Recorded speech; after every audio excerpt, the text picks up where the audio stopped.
planétarium est créé en 1993, il ouvre en 1993. En 2003, il y a un changement de vidéoprojection, du système de vidéoprojection. Le planétarium est rouvert en septembre 2003. Et donc cette année, en septembre 2009, donc remplacement des vidéoprojecteurs. Donc les premières techniques, en fait, c'est ce qu'on appelle le planétarium optomécanique. Donc avec une grosse sphère qui est déplacée par des mouvements mécaniques. On projette grâce à des faisceaux lumineux et des petites lentilles. On projette les étoiles, les planètes. Et donc ensuite, au tout début des années 80, on va dire les premiers systèmes de vidéoprojection numérique. Donc le premier en Europe, ça a été un planétarium en Espagne, de Valladolid, si je me souviens bien. Le deuxième en Europe, c'est celui de Saint-Étienne. Alors la complexité de la projection sur un écran hémisphérique, ça se fait en fait avec plusieurs vidéoprojecteurs et c'est donc de recomposer sur cet écran hémisphérique 6 petites images qui vont en faire plus qu'une grande hémisphérique et d'avoir des raccords qui soient le moins visibles possible. Derrière chaque vidéoprojecteur, on a un PC qui envoie les images, comme on ferait avec un écran d'ordinateur. Et ensuite, ces PC qui sont derrière les vidéoprojecteurs sont gérés par 2 autres PC qui vont envoyer les ordres au PC vidéoprojecteur en fait. Alors on va aller voir les vidéoprojecteurs. D'accord. Donc ici vous avez en fait la partie avant du vidéoprojecteur. Donc ici vous avez ce que l'on appelle un masque de projection. Et donc c'est ce masque-là qui va délimiter la zone projetée sur l'écran hémisphérique. Donc ensuite, chaque vidéoprojecteur donc, a son masque. Et donc la recomposition des 6 images va permettre d'avoir une image hémisphérique qui soit le plus homogène possible. Si on veut projeter un film dans notre planétarium, il faut que ce soit un film avec ce qu'on appelle un fisheye. Un objectif œil de poisson, en fait, petite focale, pour pouvoir en fait recomposer 6 images prises sur cette image circulaire en fait. Et donc ensuite chaque projecteur aura une partie de cette image fisheye divisée par 6. En route mes poulettes! Un fisheye c'est une image circulaire. Ficelle du métier de livreur de lait. Tu vas Donc voir. c'est cette image ensuite que l'on va, avec notre logiciel dédié, on va découper le cercle en 6 images qui seront projetées ensuite par les 6 vidéoprojecteurs.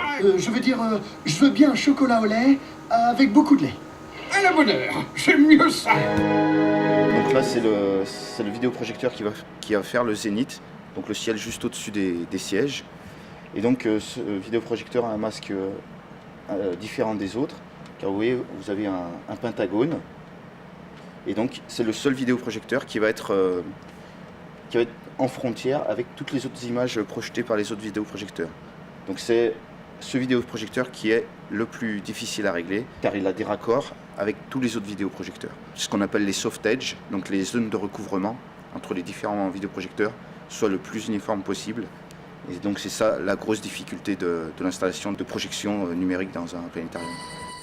Donc ici on a les 2 écrans qui permettent ce qu'on appelle la supervision, donc qui sont reliés au PC superviseur, le PC qui va contrôler tous les autres ordinateurs.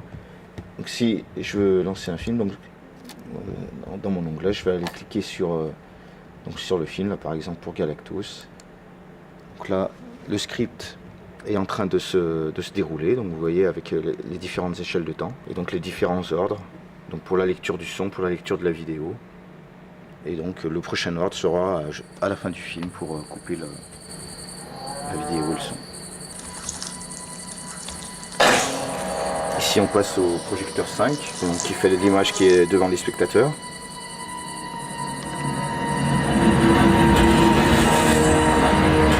Là on a l'image du projecteur 4 qui va faire l'avant-droit de la voûte.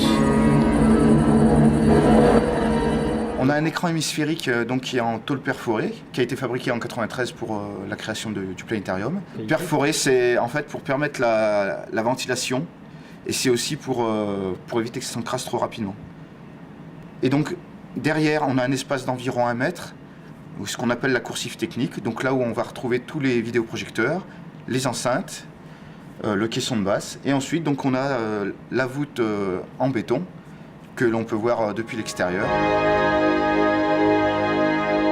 Voilà, donc là on est dans la coursive technique. Donc ici donc, vous avez un des vidéoprojecteurs donc, qui ont été installés en septembre 2009. Comme tout vidéoprojecteur, en fait, vous avez une optique qui envoie son image. Et donc, en fait, pour éviter d'encrasser l'optique et puis d'être perturbé par éventuellement des lumières parasites, on a une espèce de cône en tissu qui va être relié en fait au masque de projection. Donc vous voyez que les vidéoprojecteurs sont tous reliés à ce support en métal par une platine qui peut être dirigée selon 3 axes. Donc on peut régler très précisément le vidéoprojecteur et donc sa projection sur la salle.